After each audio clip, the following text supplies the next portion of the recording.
This is another shocking update on this issue between Senator Natasha and Akpabio. And in this one, Senator Akpabio will be in shock. Now, you all know about the different reactions that have been surrounding this particular issue, most especially because of the 6-month suspension that was handed over to Senator Natasha. And just like people has been criticizing that our Senate president and our senators did not do due diligence to this case before handing her over this 6-month suspension and so many other issues. And just like I told you guys previously, that so many reactions will keep coming and maybe other action might be taken. Now, Senator Natasha herself has taken a step further, report this case to the UN. But relax, I am going to allow you to listen to her as it is hot. But just like she said in this video, that she did not bring it to the UN to embarrass anybody, but she bring it up to speak up for herself and other women and also to seek help. In fact, no be small wahala. But nevertheless, let me allow you to listen to Senator Natasha herself reporting the case to the UN.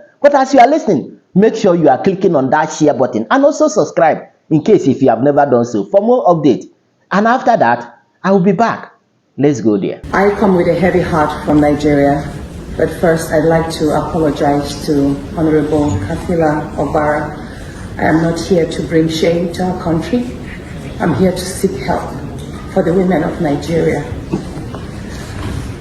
Again, my name is Senator Natasha Akpabio. 5 days ago, on the 6th of March 2025, I was suspended. As a senator, I was suspended illegally because I submitted a petition of sexual harassment against the President of the Nigerian Senate, Senator Akpabio. I thought that by submitting the petition, he would recuse himself, and both of us will submit ourselves to the Committee on Ethics, Privileges and Public Petition for a fair and transparent investigation. But unfortunately, I was silenced and I was suspended. I was suspended for 6 months, amongst many other stringent conditions, such as taking away my security, taking away all the officials, vehicles, and other items that were handed over to me as a senator. My salaries will be cut off. I must not appear anywhere near the National Assembly. And for 6 months, I'm not to introduce myself or present myself as a senator locally in Nigeria or internationally. That means I'm here illegally, but I have no other place to go but to come here and speak to you women, because this is a bigger picture.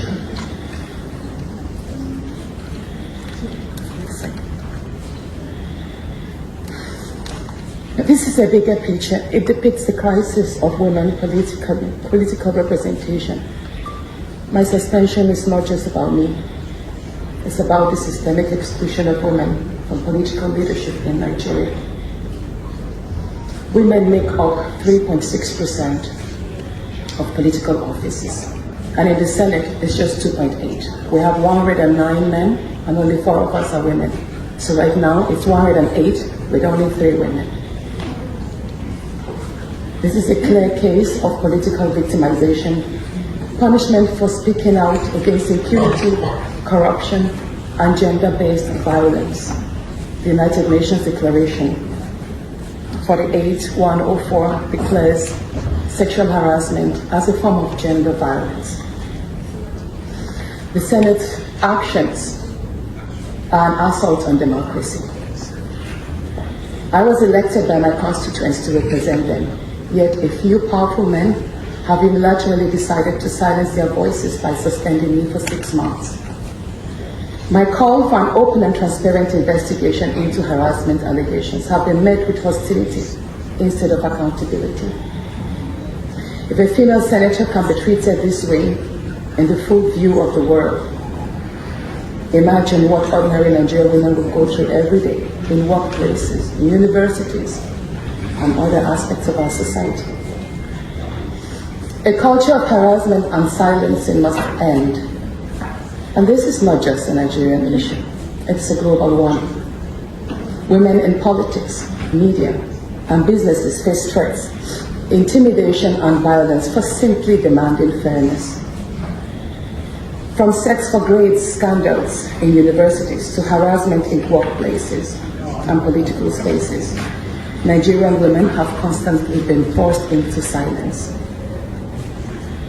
We need stronger legal protections and a zero culture tolerance for gender-based discrimination and intimidation. My call to the international community is such that the world must not stay silent as democracy and women's rights are rolled back in Nigeria. I call on human rights organizations, women movements, and democratic institutions to hold the Nigerian Senate accountable. Nigeria needs global partners to push for women's political inclusion, safety, and protection from political harassment. You may ask, what are my next steps? I will resist the political intimidation. In the past few days, a number of my colleagues, my male colleagues, have reached out to me and said, Natasha, all you need to do is apologize and retract your statements. And I told them I am not going to apologize. I will not apologize for my truth.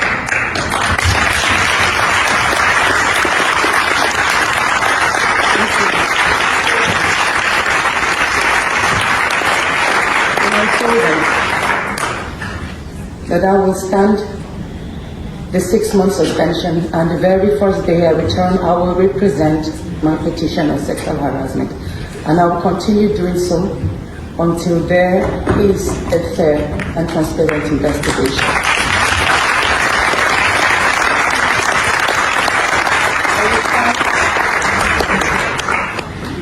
I will fight this injustice and continue to represent my constituents, whether the Senate wants to hear me or not. I will work with women's groups, civil society, and legal teams to ensure that this unconstitutional suspension is quashed. This is bigger than me. This is about ensuring that no other woman in politics or public office will ever be silenced again. Thank you so much.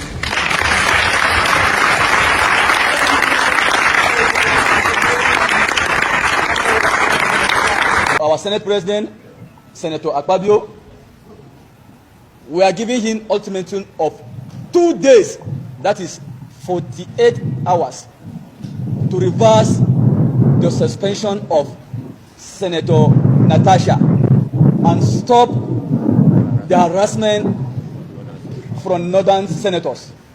Or else, we'll occupy the street. It's our duty. The last protest, you will see what we did. It's in our vein for us to occupy the street. We'll occupy the whole street of northern Nigeria. We'll also occupy the National Assembly. We'll occupy the Senate. And demand for the resignation of Senator Akpabio. Furthermore, we will block Lokoja Lagos Road in a way that there will be no supply of food from the north to the south, and there will be no supply of other goods from south to the north. Please, our great president, President Bola Ahmed Tinubu, we are calling his attention for him to interfere and for him to stop people like Akpabio from all this busybody by spoiling his administration. And said enough is enough.